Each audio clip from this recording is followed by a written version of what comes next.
Hello guys. In this video, we will be deriving another famous formula. The law of cosine. We will derive it from another famous formula.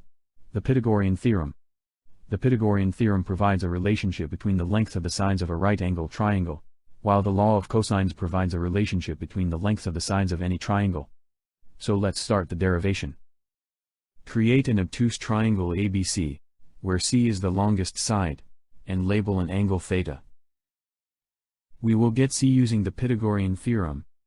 To do that in this triangle, we will add two imaginary lines here to make it a right triangle. We will label them as y and x. We know that the Pythagorean theorem is a squared plus b squared equals c squared. In this triangle, this side is a, and this side is b. As you can see, y and a here are equal. B is equal to x plus b.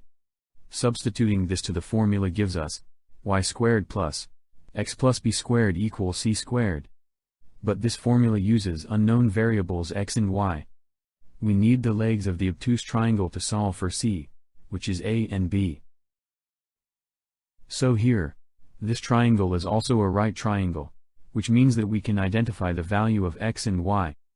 But before that, we know that an angle here is the complement of theta, which means that the angle here is 180 minus theta.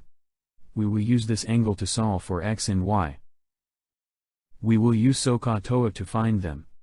So, sine 180 minus theta equals, the opposite side of this angle is y and the hypotenuse is a. So, y over a. Then, cosine 180 minus theta equals, the adjacent side of this angle is x and the hypotenuse is a. So, x over a. Solving for y here is, y equals a sine 180 minus theta, and solving for x here is, x equals a cosine 180 minus theta. We have now a value of x and y. We can now substitute them on the Pythagorean theorem.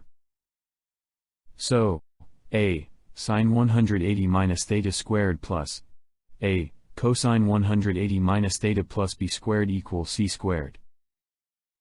Simplifying this gives us a squared sine squared 180 minus theta plus a square cosine square 180 minus theta plus 2ab cosine 180 minus theta plus b square.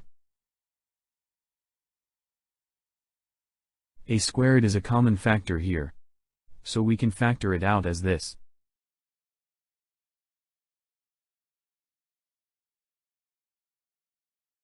You see here, there is an identity for it.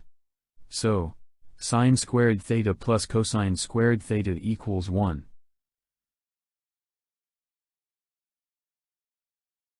There is also an identity for these. So, cosine 180 minus theta equals negative cosine theta. Substituting these identities gives us a squared times 1, since sine squared theta plus cosine squared theta equals 1, plus negative 2ab cosine theta, since cosine 180 minus theta equals negative cosine theta plus b squared equals c squared. And here we have it. The derivation of the law of cosine from the Pythagorean theorem. I hope you learned something from this derivation of the formula. Subscribe for more of this.